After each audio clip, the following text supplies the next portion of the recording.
One daughter is a doctor, the other one is a maid, my father announced, raising his glass in front of 14 guests at our family Thanksgiving dinner. And then he laughed. And then they all laughed. My 8-year-old daughter was sitting right next to me.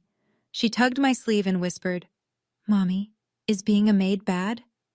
That was the last Thanksgiving I stayed silent, because what I said next, in front of every single person at that table, changed everything. And my father? He hasn't hosted a holiday dinner since. But before I tell you what I said that night, you need to understand what happened in the 6 years before, and why the man my father was trying so hard to impress all evening was the one person in that room who already knew exactly who I was. Before I go on, please take a moment to like and subscribe, but only if you genuinely connect with this story. Let me know in the comments where you're watching from and what time it is for you right now.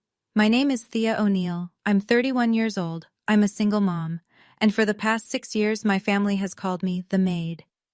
Now let me take you back to the spring of 6 years ago, the week I moved home with nothing but 2 suitcases and a 2-year-old on my hip.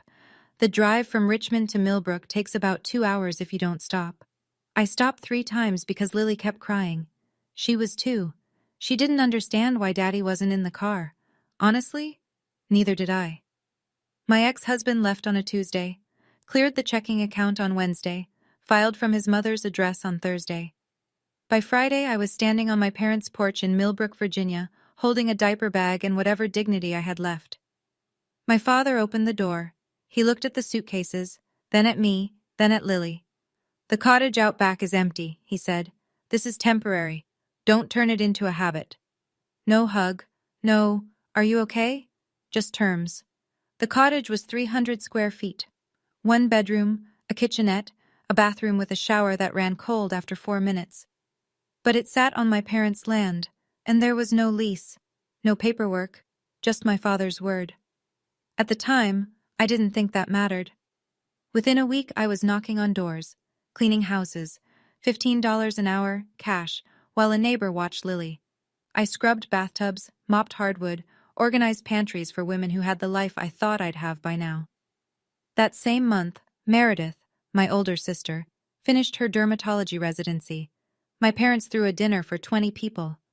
I showed up late because I was still wiping bleach off my hands at a client's house across town. Richard, my father, didn't miss the chance. He stood at the head of the table and said, loud enough for every guest to hear, "Sorry, Thea's late. She was scrubbing someone's bathtub." Everyone chuckled. Meredith looked away. I sat down and didn't say a word. That was the first time. It would not be the last. The thing is, the jokes didn't start when I moved home. They started long before I ever left. Growing up, Meredith was the one who got SAT tutoring, AP summer camps, college visits to Duke and UVA. When she got accepted to medical school, my father took out a second mortgage to cover her tuition. Every penny, no hesitation. When it was my turn, he sat me down at the kitchen table and said, "Community college is plenty for someone like you." Someone like me. I still hear that phrase when I close my eyes. I went to Blue Ridge Community College. I paid for it myself, waitressing, babysitting, cleaning the church on Sundays. I graduated in 2 years with honors. Nobody came to the ceremony. Every Thanksgiving, every Christmas, every Easter brunch, my father would introduce us the same way. "This is my daughter, Dr. Meredith O'Neill Hartley." Then he'd turn, almost as an afterthought. "And this is Thea." Not Thea, who graduated with honors. Not Thea, who's raising a child on her own. Just Thea. My mother never once corrected him. When I brought it up, Patricia would sigh and press her fingers against her temples. "Your father just wants the best for both of you. Don't be so sensitive." Here's what nobody at those holiday tables knew. Meredith's medical school cost $400,000. My father covered about half. The rest? Federal loans. $180,000 in debt that Meredith was still carrying, silently, invisibly, while everyone called her the successful one. But at the O'Neill table, image was everything, and my image had already been decided for me. At least, that's what they thought. It happened the way most things happen when you're desperate, not with a plan, with a pattern. By my second year back in Millbrook, I'd cleaned over 60 homes, and I started to notice something. The Shenandoah Valley was full of vacation estates, big properties owned by people who lived in D.C. or Richmond and visited maybe 4 times a year. These houses needed more than cleaning. They needed managing. Groundskeepers, maintenance schedules, guest turnover. Somebody who could walk a plumber through the front door at 7 a.m. and lock up after the caterer at midnight. Nobody was doing it well. I filed for an LLC, built a website at 2 in the morning while Lily slept, named the company Magnolia Estate Services. It sounded bigger than it was, which at the time was just me and a second-hand laptop. I signed my first 3 property contracts in the same month. Not huge, but real. I told my mother. I was excited. I said, "Mom, I just signed 3 clients. I'm building something." Patricia nodded. "That's nice, honey. Meredith just got invited to speak at a dermatology conference in Boston." I stood in the kitchen holding my phone with the contract confirmations still open. And I understood, completely, finally, permanently, that nothing I built would ever register in this house. I could cure cancer, and my mother would ask if Meredith had cured it first. That night, after Lily was asleep, my phone rang. An unknown number with a 540 area code. "Hi," the voice said. "I'm Gloria. I'm your father's sister, and I think we need to talk." I almost dropped the phone, because in this family, Gloria Ashford was a name you didn't say out loud. My father had a sister, past tense, at least in his version. Gloria Ashford divorced her husband 10 years before my call, in a town like Millbrook, where the Rotary Club still opened meetings with a prayer and couples who separated moved to different counties. That was enough to become a scandal. But Gloria didn't move. She stayed. Opened an antique shop on Birch Street. Lived alone and liked it. Richard cut her off completely. Told us she was a disgrace to the family name. I hadn't spoken to her in a decade. "I heard about you from a mutual client," Gloria said over coffee the next week. Her shop smelled like cedar and old books. "A woman whose lake house you manage. She couldn't stop talking about you." Small towns. Everyone knows someone who knows someone. Gloria didn't waste time. "I want to invest in your company. $15,000. Not a loan, equity, because somebody should have believed in you a long time ago." I stared at her. 15,000 was more than I'd made in the last 3 months combined. "I'm not doing this to spite your brother," she added, like she could read my mind. "Then why?" "Because I know what it's like to be erased from a family for choosing your own life." She set her cup down. "Sound familiar?"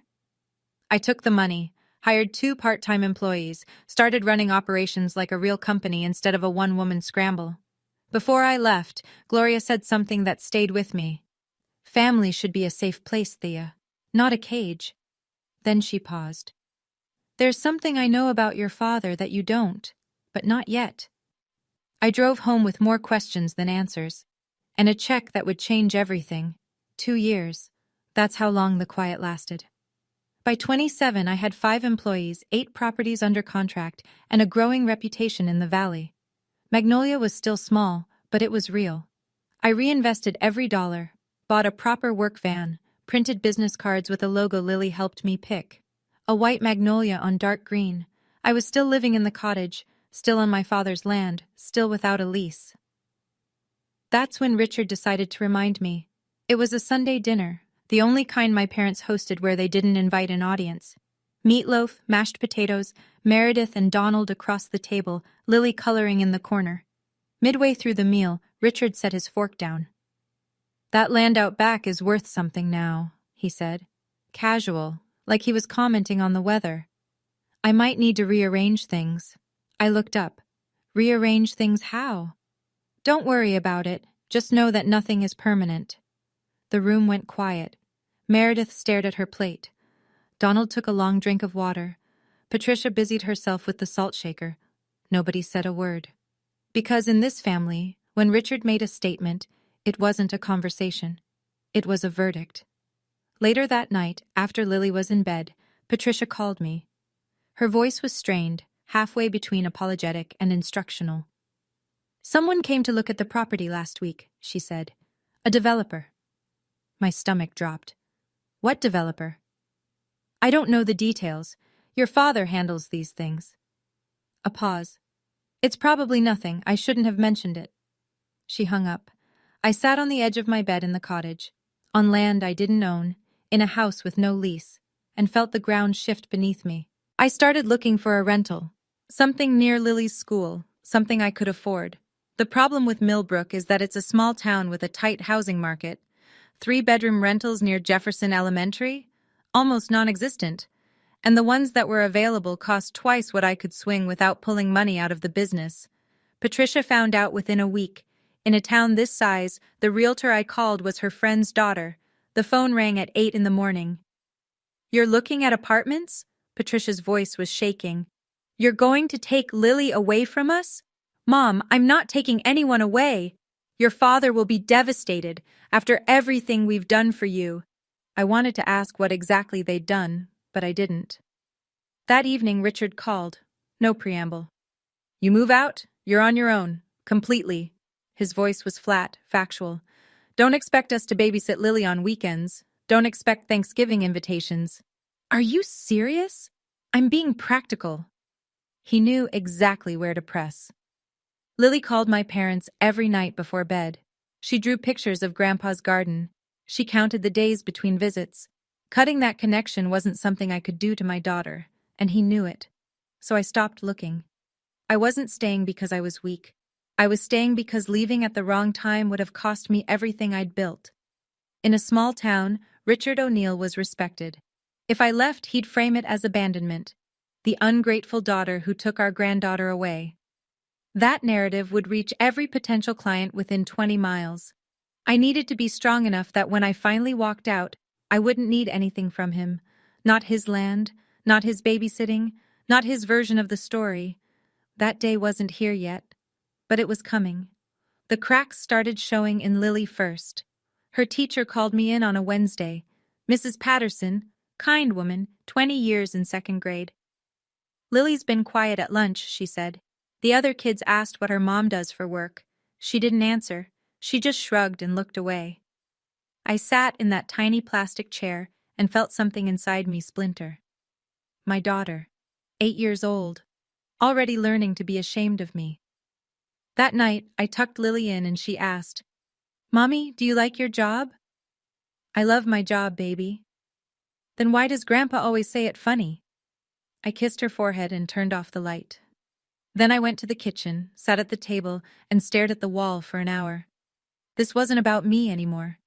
Richard's jokes, his little performance at every holiday, they were seeping into my daughter's bones. She was 8, and she was already learning that her mother wasn't worth being proud of. That same week, an opportunity landed in my inbox. A new luxury development in the valley. 12 vacation homes, full-service management contract. The owner was looking for a single firm to handle everything. Annual value, $340,000. Enough to double my revenue, enough to hire a full team, enough to leave the cottage for good.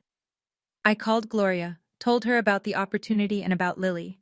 She was quiet for a moment. Then, fear is a landlord too, Thea, and the rent keeps going up. That night, I picked up the phone and dialed the developer. 2 rings. A voice answered. Steady, professional, unhurried. Frank Calloway, Calloway Development. What can I do for you? I took a breath, and I pitched. Frank Calloway didn't say yes on the first call. He said, Send me your portfolio. So I did. Every property photo, every client reference, every maintenance report I'd ever filed. I formatted it like a woman who had something to prove, because I did. 3 days later, Frank called back. I asked around, he said. 3 different property owners in the valley told me the same thing. If you want it done right, you call Magnolia. We met at his office in Staunton the following Monday. I wore the one blazer I owned, the one that still smelled faintly of dry cleaning chemicals because I'd only had it cleaned once. Frank shook my hand, looked me in the eye, and said, You're the real deal, Thea. Let's do this. I signed a 2-year management contract for 3 properties, the initial phase of his development. Just like that, Magnolia went from a 1-van operation to a company with real infrastructure. I hired 4 new people that month. That same week, at home, the other shoe dropped. Richard called me to his study. The room smelled like pipe tobacco and old leather, the room where he made pronouncements, not requests. "I need you to sign some papers," he said. "What papers?" "An agreement. That you'll vacate the cottage by March." "March? That's 4 months away." "Plenty of time." I looked at the document on his desk. Professional letterhead, legal language, a move-out date printed in bold. "Why?" I said. He leaned back. "Because it's my property, that's why." I didn't yell. I didn't cry. I stared at that document and noticed the name of a law firm, not a family attorney, a commercial real estate firm. Someone was buying this land. "I'm not signing anything tonight," I said. "I'll read it first." I walked out. My hands were steady. My heart was not. Patricia's approach was always softer. That was what made it worse. She invited me for tea the next morning. The kitchen smelled like chamomile. She'd set out the good cups, the ones with the gold rims, a peace offering wrapped in porcelain. "Your father is under a lot of stress," she began, eyes damp, hands folded, the performance of a concerned mother rehearsed to perfection. "His investments haven't been doing well. He needs to sell that land, Thea." "Then why didn't he just talk to me?" "We are talking. You're just not listening." I set my cup down. "You're asking me to move my daughter out of the only stable home she's known, in 4 months, without telling me why until I found out on my own." Patricia's expression shifted. The softness thinned. "Meredith would never make things this difficult. Meredith doesn't live in a cottage on Dad's land." "Exactly." She looked straight at me. "Because Meredith made something of herself." The words landed like a slap. Not because they were cruel, I'd heard worse, but because they came from my mother, the woman who used to braid my hair before school, the woman who was supposed to be safe. I stood up. I left the tea on the table. I didn't slam the door. I just closed it behind me, which somehow felt louder. That night, sitting on the cottage porch while Lily slept, my phone buzzed. A text from a number I hadn't seen in months. "Meredith. Can we talk, privately?" I stared at the screen for a long time. My sister hadn't texted me in over a year. Not for my birthday, not for Lily's, not for anything. And now, out of nowhere, she wanted to talk. Something was wrong. I just didn't know which part yet. We met at a coffee shop in Waynesboro, 20 minutes from Millbrook, far enough that nobody would report back. Meredith looked different. Not bad, exactly. Just reduced. Her hair was pulled back. No earrings. The confident posture I'd grown up envying had softened into something closer to exhaustion. She ordered black coffee. I ordered the same. We sat near the window, and for a full minute, neither of us spoke. Then she said it. "Donald wants a divorce." I blinked. "Since when?" "Since July. We've been pretending for 4 months." "Why are you telling me?" She looked at her cup. "Because you're the only person in this family who knows what it's like to start over." I didn't expect that to hit as hard as it did. Meredith, the golden daughter, the one whose name opened every toast, was sitting across from me in a coffee shop asking me how to survive. Another silence, then quieter. "I know they treat you differently. I never said anything. I should have." I didn't tell her it was okay, because it wasn't. "How much debt are you carrying?" I asked instead. She flinched. 180,000. Federal loans. Donald managed the payments. "If we split?" She trailed off. I could fill in the rest. She asked if I knew a good divorce lawyer. I gave her a name, the same one I'd used 5 years ago. She wrote it down on a napkin, folded it into her purse, and for a moment looked exactly like the scared 19-year-old I remembered from before medical school, turned her into a title. I didn't feel sorry for her, but I didn't feel satisfied either. I just felt tired.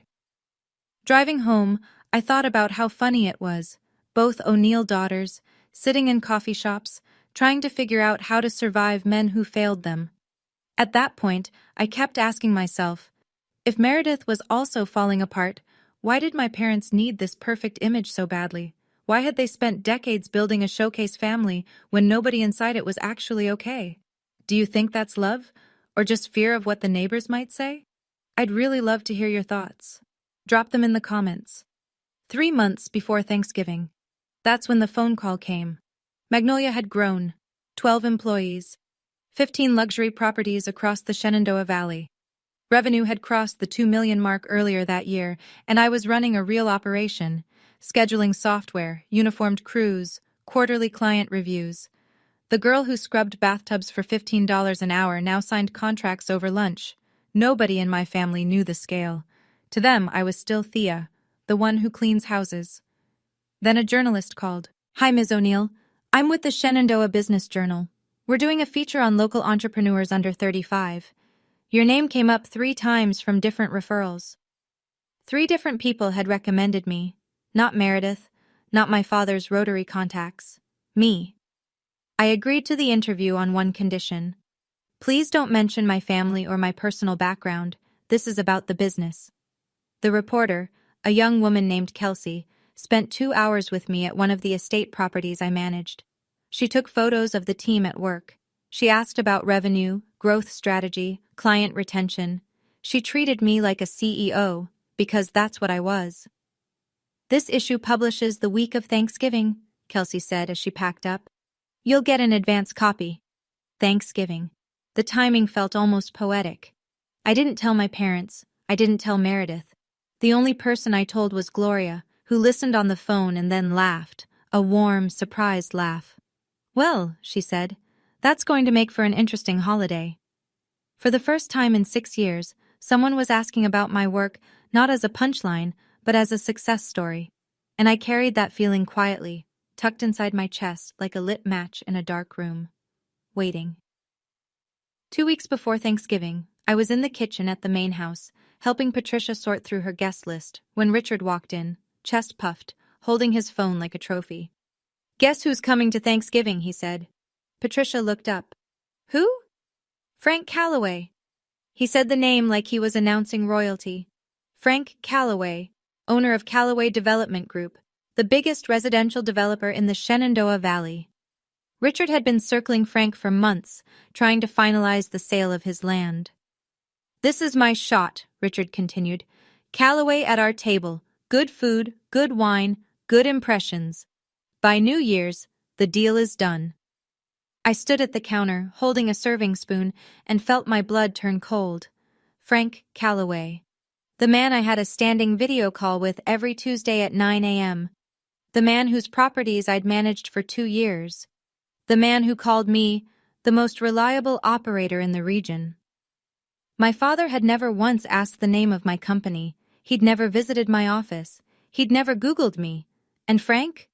Frank had no reason to know my maiden name or that the woman who ran Magnolia Estate Services went home at night to a 300-square-foot cottage behind her father's house, 2 separate worlds, about to collide at the same dinner table. I excused myself, drove back to the cottage, called Gloria. "Frank Calloway is coming to Thanksgiving," I said. "Dad invited him." A beat of silence. Then Gloria exhaled slowly. "Well," she said, "this is going to be very interesting." "What do I do?" "Nothing. You don't have to do anything, Thea. The truth has a way of showing up on its own." Then she added, almost casually, "I have my own plans for Thanksgiving this year." I didn't ask what she meant. I probably should have. The Monday before Thanksgiving, my father called me to his study, again. This time the document was different, thicker, notarized on one side, a move-out agreement with a printed deadline, March 1st. "Sign this by Thanksgiving," Richard said. He didn't sit down. He stood behind his desk like a man used to towering over people. "After that, I'm involving a lawyer." I picked up the papers, read slowly. Move-out terms, waiver of claims to the property, and buried on the second page, the sale price. $410,000. Richard was selling the land I lived on, the land Lily knew as home. I turned to the last page and saw the buyer's name, Calloway Development Group. My stomach dropped so fast I thought I'd be sick. My father was selling the property to my biggest client, the same man he'd invited to Thanksgiving dinner. The same man who didn't know that the cottage Richard promised was empty had me and my daughter sleeping in it every night. I looked at Richard. He looked back. Steady, unbothered, like a man who had already won. You told Frank the cottage was empty, I said. Not a question. It will be. Because you're making me leave. Because I'm making a business decision. I set the papers down on his desk. Didn't sign, didn't argue, just walked to the door. Thea. His voice hardened. Don't make this harder than it needs to be. I turned the knob. I'm not the one making this hard, Dad. I walked to the cottage, closed the door, sat on the floor, and called my accountant. Then my lawyer. Then Gloria. Thanksgiving was in 5 days. And for the first time in 6 years, I wasn't dreading it. I was ready. Thanksgiving morning smelled like cinnamon and rosemary, and something I couldn't name, maybe dread. I woke up early, dressed Lily in her green corduroy dress, the one with the tiny embroidered leaves. She twirled in front of the mirror and asked, "Do I look pretty, Mommy?" "You look perfect." "Will Grandpa be nice today?" I knelt down, brushed a strand of hair behind her ear. "I don't know, baby, but I'll be right next to you the whole time." By 9 a.m., I was in my parents' kitchen, apron on, hair up, hands in a turkey. Same as every year. Patricia assigned the cooking to me because Meredith has to get ready. As if roasting a 20-pound bird and making 4 sides from scratch wasn't work worth getting ready for. Meredith arrived at noon. Blowout, pearl earrings, cream-colored cashmere. Donald trailed behind her, silent, carrying a bottle of wine like a man carrying his own headstone. The guests trickled in. Aunt Carol and Uncle Jim, the Warrens from 2 doors down, Pastor David and his wife Ruth, Richard's cousin Ray and his wife, 2 couples from the Rotary Club, and then, at 12:30, a black SUV pulled into the driveway. Frank Calloway and his wife Donna. Richard practically sprinted to the front door, handshake, shoulder pat. "Frank, welcome, welcome. We're so glad you could make it." Frank walked in, polite, composed. He scanned the room. Then he saw me, standing in the kitchen doorway, apron on, hair pulled back, sweat at my temples from 3 hours of cooking. Patricia swooped in. "Oh, that's Thea, our younger daughter. She helps around the house." Frank nodded politely. A flicker of something crossed his face, recognition, maybe, but it passed. He moved on to the living room, and Richard led him out the back door to tour the land. My land. Dinner started at 2 o'clock. 14 people around a table set with Patricia's best china, the white plates with the blue border that only came out on holidays, candles lit, napkins folded, everything arranged to look like a family that had it all figured out. Richard stood at the head of the table, tapped his glass with a fork. "I want to give thanks," he said, his voice carrying that Sunday sermon warmth he put on for company, "for this family, for this home, and especially for my Meredith, Dr. Meredith O'Neill Hartley, who makes us all so proud." Applause. Warm, automatic, like clapping at church. Meredith smiled. Tight, practiced. Beside her, Donald stared at his plate. His jaw was clenched. No one noticed. Richard wasn't done. "And of course, Thea." He paused, let the beat land, grinned. "One daughter is a doctor, the other one is a maid." He laughed, that low, self-satisfied chuckle I'd heard 100 times. A few people laughed with him, Cousin Ray, Uncle Jim, the nervous, reflexive kind of laughter that fills the space when nobody knows what else to do. Most of the table went quiet. Pastor David looked down at his napkin. Ruth pressed her lips together. Donna Calloway shifted in her seat. Frank, sitting 3 chairs to my right, didn't laugh. He looked at my father, then he looked at me. Under the table, Lily's hand found mine. Her small fingers were cold. I squeezed them. Didn't speak. Didn't react. Not yet. But I felt Frank's gaze stay on me a beat longer than it should have, like a man trying to place a face, like a puzzle piece hovering just above the right slot. He hadn't connected it, not yet. But the evening was young. After the main course, after the turkey was carved and the sides were passed and everyone had seconds, Patricia stood up. She held her glass like a woman about to receive an award. "I just want to add my own little toast," she said, her voice honey-sweet. "To Meredith, the light of our family. We are so, so blessed." She didn't say my name. She didn't look at me. She didn't mention Lily. The table murmured approval, more clinking, more smiles aimed at Meredith, who by now looked like she wanted to disappear into the wallpaper. And then, in the silence after the glasses were set down, came a small voice. "Mommy?" Lily, sitting right next to me, her eyes wide and wet and confused. "Mommy, why does Grandpa say you're just a maid?" The table froze. Every fork stopped. Every breath held. Is being a maid bad?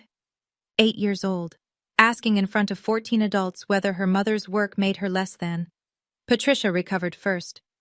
"Lily, honey, Grandpa was just being funny." Lily looked at her grandmother. But nobody laughed. Silence. The kind that has weight. I looked at my daughter, this small, brave, honest person who had just said out loud what no adult at this table had the courage to say. I looked at Frank Calloway, who was watching with something I couldn't quite read. I looked at my father, still standing at the head of the table, glass in hand, smile fading, and something inside me, something that had been bent and stretched and stepped on for 6 years, for 20 years, for my whole life. Finally, quietly, broke. Not broke apart. Broke free. I set my napkin on the table, pushed my chair back, and stood up. The chair scraped against the hardwood. Every head turned. I looked at my daughter first. Then I spoke. "Lily, being a maid is not bad. Any honest work is good work." My voice was level, calm, the way I talk to clients, not the way I used to talk to my father. "But since Grandpa brought it up, let me tell you what Mommy actually does." Richard's smile vanished. "Thea, sit down. This isn't the time." "You made it the time, Dad?" I didn't raise my voice. Didn't need to. "You stood up in front of 14 people and defined me. Now I get to define myself." The room was airless. Patricia's hand went to her throat. Meredith's eyes went wide. "I started by cleaning houses," I said, looking at Lily but speaking to every person at that table. That's true. I'm not ashamed of that. But I didn't stop there. I let one beat of silence pass. I built a company. It's called Magnolia Estate Services. I manage 15 luxury properties across the Shenandoah Valley. I have 12 full-time employees, and last year my revenue was $2.3 million. Nothing. No sound. No movement. Just 14 people recalculating everything they thought they knew about me. Richard's face. I'll never forget it. The color drained from his cheeks like someone had pulled a plug. His mouth opened, closed, opened again. "Patricia." "Thea, why are you making a scene?" "I'm not making a scene, Mom. I'm finishing Dad's toast." Then from the far end of the table, I heard a glass being set down. Slowly, deliberately. Frank Calloway was staring at me, not with surprise, with recognition, the kind that comes when the last tumbler in a lock finally clicks. "Wait," he said. Frank stood, not fast, not dramatic, the way a man stands when something important needs to be said, and he's not the type to shout. "Thea O'Neill," he said, "you're the owner of Magnolia Estate Services." Every eye in the room moved between us. "Yes, Mr. Calloway." Frank turned to my father. His expression had shifted, polite confusion giving way to something harder. "Richard, you didn't tell me your daughter runs Magnolia." My father's mouth moved, but nothing came out. "She's been managing my entire Shenandoah portfolio for 2 years. 3 properties. Full-service contracts." Frank's voice was even, factual, the way someone speaks when they're choosing their words carefully because the wrong ones would cause damage. "She's one of the best operators in the region." Richard gripped the back of his chair. I didn't know." "You didn't know." Frank repeated it flatly, not a question, a verdict. "Richard, last Tuesday you told me your younger one was between jobs." The room inhaled. "Between jobs." Uncle Jim repeated it under his breath. Aunt Carol covered her mouth. Pastor David closed his eyes. Patricia tried to save it. "We always knew Thea was hardworking." Frank didn't look at her. He was still looking at Richard, and Richard was looking at the tablecloth like he could disappear into it. "You invited me into your home," Frank said quietly. "You introduced your daughter as the maid. And the whole time, she's the person I trust with a portfolio worth more than this entire street. Nobody moved. Nobody spoke. I didn't feel triumphant. I felt something stranger, like watching a wall come down and realizing I'd been standing behind it my entire life. Lily tugged my hand. I looked down. "Mommy?" she whispered. "Is that the man from your Tuesday calls?" I almost laughed. "Yes, baby, that's him." The doorbell rang. The timing was so precise it almost felt staged. But it wasn't. Gloria had always had a sense for dramatic entrances, probably the one thing she and Richard had in common. Patricia opened the door. Her face went white.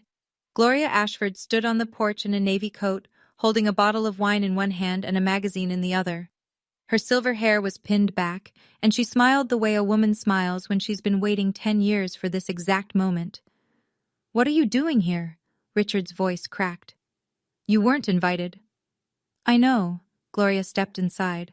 Her eyes swept the room, the frozen guests, the scattered silverware, the 14 faces that looked like they'd collectively forgotten how to breathe. "But I brought something for my niece."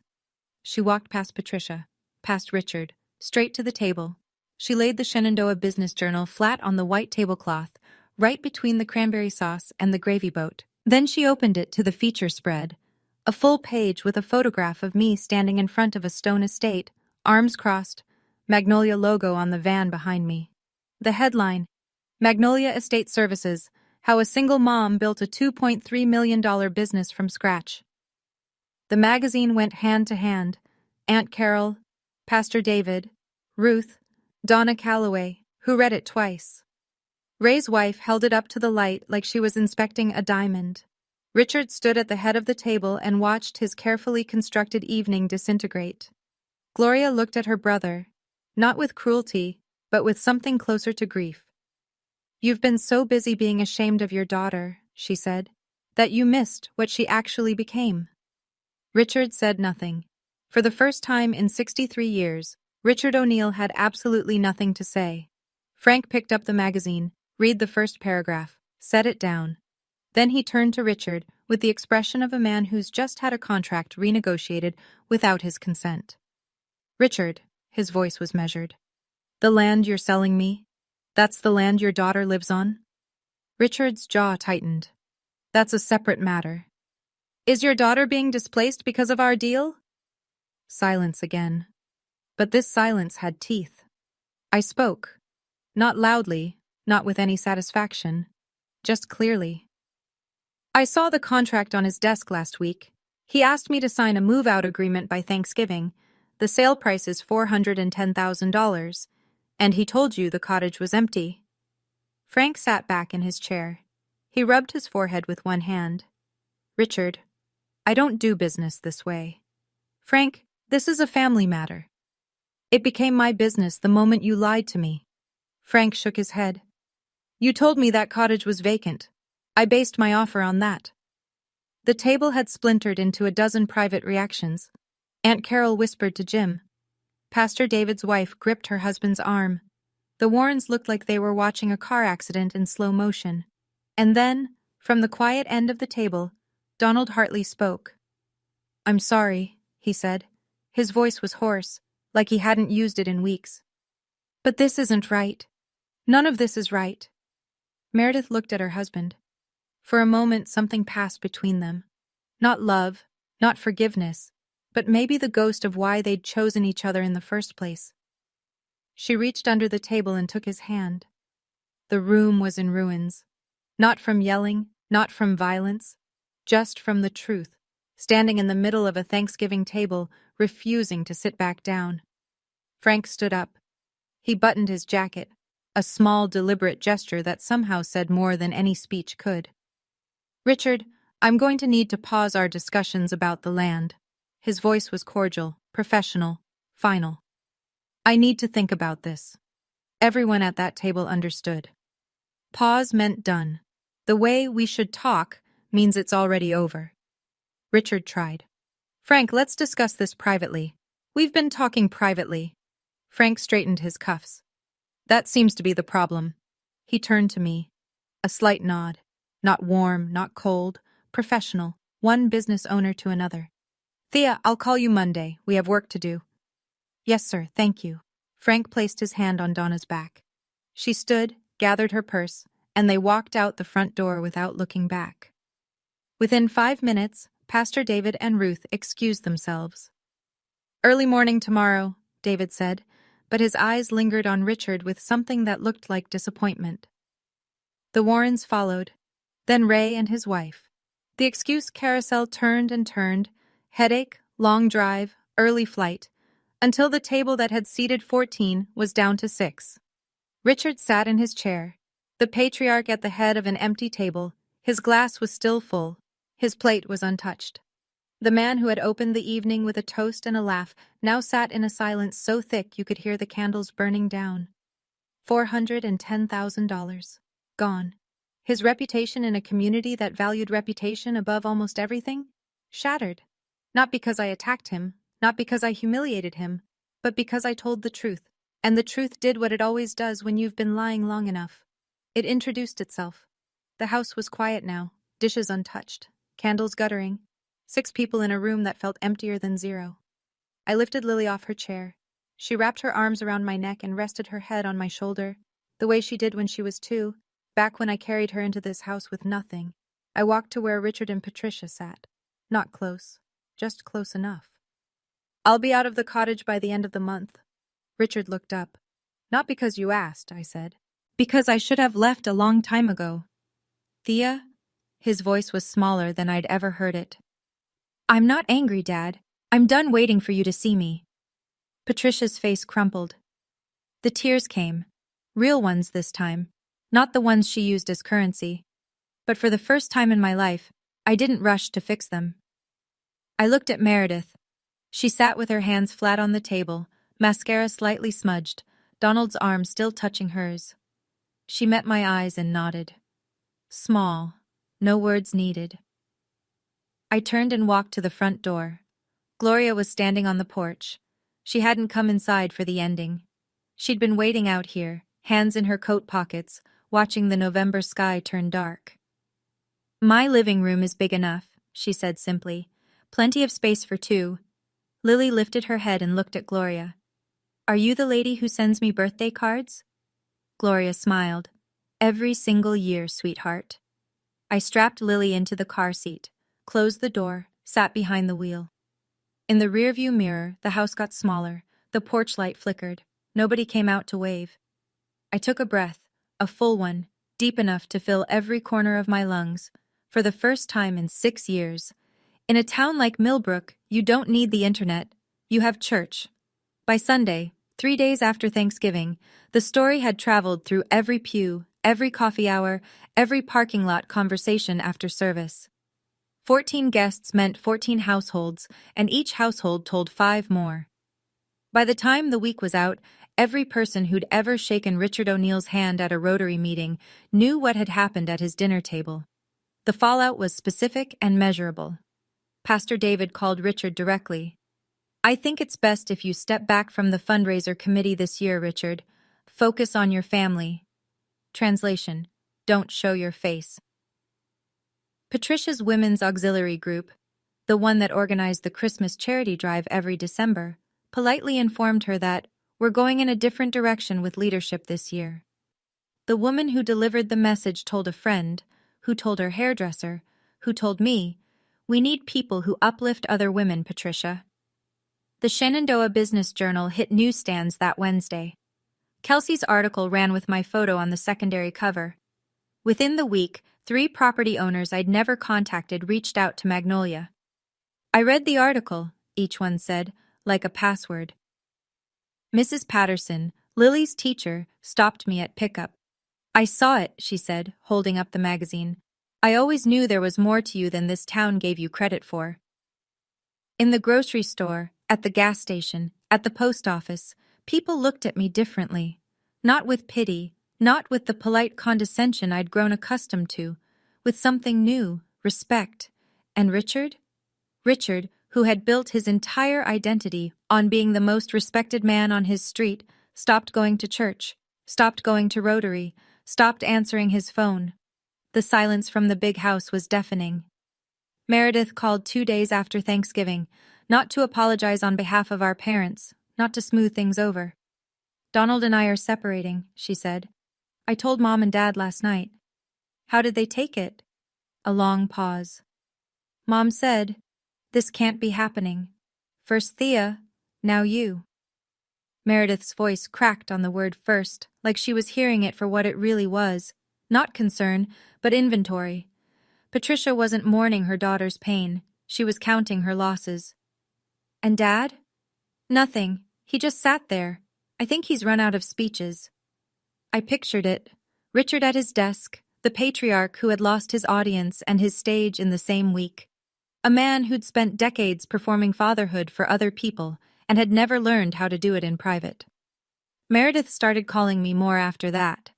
Not long conversations. Short ones. Awkward. Honest. How did you do this at 24? She asked one night. Badly, but I did it. She laughed. A real one, the kind I hadn't heard from her since we were kids sharing a bedroom and whispering past midnight. I always thought you were the brave one, she said quietly. I was just the one with the diploma on the wall. I didn't correct her, because she was right. Not about the bravery, about the diploma. That's all it had ever been. A diploma on a wall in a house where image was everything and love was conditional. We weren't suddenly close. There was too much silence between us for that. But something had shifted, like two trees that had grown in different directions finally finding out their roots still touched underground. It wasn't a movie ending. It was a Tuesday night phone call, and that was enough. The call came 2 weeks after Thanksgiving. I was washing dishes in Gloria's kitchen when my phone lit up. DAD. I dried my hands, answered. Thea. His voice was different. Not softer exactly, but smaller. Like someone had turned down the volume on a speaker that had been blasting for 63 years. Hi, Dad. You've made your point. Can we move past this? I leaned against the counter. Move past what, exactly? The Thanksgiving thing. That wasn't a thing, Dad. That was 14 people watching you humiliate your own daughter while she cooked your dinner in front of her child. Silence. The kind that stretches so long you can hear the other person breathing. I didn't mean to.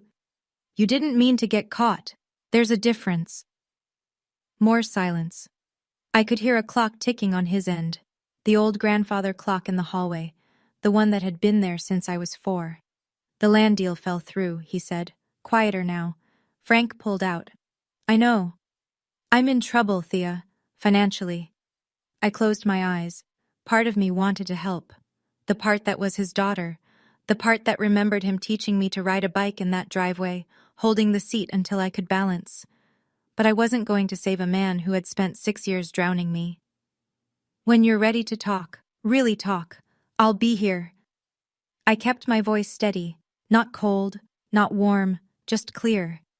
But I won't sit at another table where my daughter learns to be ashamed of her mother. He didn't respond. The line went dead. I stood in Gloria's kitchen for a long time, phone in hand, staring at nothing. Lily ran through the hall chasing Gloria's cat, laughing. That sound was enough. It had to be. By mid-December, the townhouse was starting to feel like home. It was a 2-bedroom rental on Maple Street, 8 minutes from Lily's school, 12 from the Magnolia office. Not fancy. Clean. Ours. The first morning, Lily padded into the kitchen in her pajamas, holding a stack of photographs. She'd cut them from the family album I'd brought. The cottage, the garden, the main house porch. She taped one picture to the refrigerator. It was from Easter 2 years ago. Lily on Richard's lap, both of them laughing. I looked at it. My daughter had included everyone. Her grandparents, Meredith, even Donald. She hadn't erased anyone. I didn't take it down, because boundaries aren't about pretending people don't exist. They're about choosing how close they get to stand. That week, Frank Calloway called. Not about the land, about the business. I'm expanding the portfolio, he said. 2 new developments in Rockingham County. I want Magnolia to handle both, and I've referred you to 2 colleagues. By January, revenue projections for the coming year hit $3.4 million. I hired 3 more people, moved from a home office to a real one, a converted storefront on Main Street with the Magnolia logo painted on the glass. Gloria came over every Sunday. She'd bring pecan pie, sit on the living room floor with Lily, and build Lego castles that were structurally questionable but architecturally ambitious. One Sunday, Lily looked up from her castle and said, "Mommy, I told my friend today that you run a whole company. She said that's really cool." I smiled. "What did you say?" I said, "I know, she's my mom." I turned to the window so Lily wouldn't see me cry, but Gloria saw. And she just nodded. The way someone nods when they've been waiting a long time for something good to finally arrive. Meredith's divorce was finalized in February. She rented a one-bedroom apartment in Charlottesville, the first time in her life she'd lived alone. No roommate, no husband, no parents' guest room to fall back on. Just her, a futon, and a box of takeout menus. She called me the first night. "I'm terrified," she said. "How did you do this at 24? "Badly," I said. "Really badly. I burned rice for 6 months." She laughed. I laughed. It was the kind of laughter that only happens between people who've seen each other at their worst and decided to show up anyway. "Mom called," Meredith said after a beat. "She's upset that neither of us came home for Christmas." "That's her choice to be upset. We don't owe anyone a performance." A pause. "When did you get this wise?" "It's not wisdom, it's scar tissue." Meredith was quiet for a moment. Then, "You know what I used to be jealous of? Not your company, not the money." "Then what?" "The way you didn't care what they thought. I spent my whole life performing for Dad. The grades, the degree, the marriage. Every choice I made was a line in his speech. And the whole time you were just living." "I cared what they thought," I said. "I just ran out of room to show it." We talked for another hour. About nothing, about everything. Lily's school, Meredith's patience, a recipe for lemon chicken that neither of us could get right. It wasn't the sister relationship from a Hallmark movie. It was two women in their 30s learning each other for the first time without their parents' scoreboard hanging between them. It was messy. It was real. And honestly, it was the best conversation I'd had in years. The letter arrived in March. Not an email, not a text. A handwritten envelope in my mailbox. The kind with a stamp pressed slightly crooked, like someone who hadn't mailed a letter in years. I recognized the handwriting. Tight, slanted, all capitals. My father wrote the same way on birthday cards when I was a child, back when he still sent them. I sat on the porch steps. Lily was at school. The street was quiet. Inside the envelope was a single card, cream-colored. No store-bought sentiment, just 6 words in blue ink. "Thea, I read the article. Dad." 6 words. "No, I'm sorry. No, I was wrong." No explanation, no excuse, no mention of the land deal or Thanksgiving, or the years of jokes that had cut deeper than he'd ever understand. Just, I read the article. I held the card for a long time, turned it over. Nothing on the back. Part of me wanted to call him. The daughter part. The part that still remembered the weight of his hand on my shoulder when I learned to ride a bike, how he held on until I said I was ready, and how he let go exactly when I asked. But I didn't call. I set the card on the kitchen table next to a vase of magnolias Gloria had brought the day before. I didn't throw it away. I didn't frame it. I just left it there, like a door cracked open, not swung wide. Maybe it would take years. Maybe it would never come. A full conversation. A real apology. The kind that doesn't start with, "Can we move past this?" but with, "I see what I did." But my peace doesn't depend on his timing anymore. His 6 words weren't enough, but they were his first. And my peace doesn't depend on his second. I used to believe that if I worked hard enough, became successful enough, my parents would just change. Like there was a magic number, a revenue figure, a magazine cover, a title fancy enough to unlock their approval. But here's what I've learned. You can't earn love from people who aren't willing to give it. All you can do is stop letting that absence define you. If you're going through something like this, if you're still sitting at a table where you're the punchline, what have you done about it? Or what do you wish you'd done? Tell me in the comments. I'm telling you this story from the porch of my townhouse on Maple Street. It's a Thursday evening. Lily's inside, doing homework at the kitchen table, the one we picked out together at Gloria's antique shop. The magnolia logo on my office window catches the light when I drive past every morning. 12 employees became 16. Frank's referrals became long-term contracts. The magazine article led to a local business award. And last month, a woman called from Richmond. She'd found Magnolia online and said, "I heard about you from my cousin. She said you started from nothing." I didn't correct her. Because nothing isn't the right word. I started from a 300-square-foot cottage, a 2-year-old daughter, and a family that thought I was a punchline. That's not nothing. That's everything, just pointed in the wrong direction. I don't tell this story for revenge. I'm not interested in making my father look bad. He did that himself, in front of 14 witnesses, on a holiday meant for gratitude.